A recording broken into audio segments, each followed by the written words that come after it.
Here in an umbrella thorn tree in Tanzania, Africa, some fishers' lovebirds are looking for a nice hollow in which to nest and raise their young.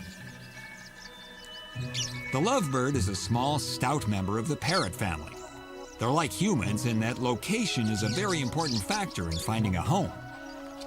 And sometimes you find just the right spot, only to discover somebody else got there first. Unlike humans, lovebirds who have found the perfect tree hollow can be evicted merely because another bird, like this Vanderdecken's hornbill, decides it might want to take a look. The hornbill pokes around a bit,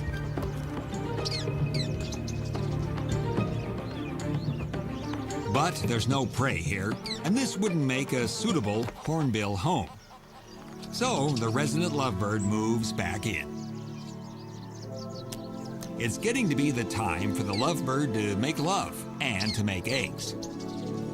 First, she feathers her nest with some nice, cushy fronds.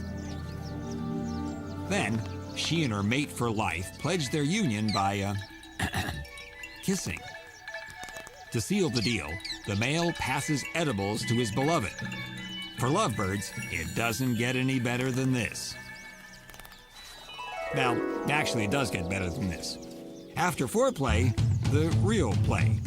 I mean, they are lovebirds, don't you know?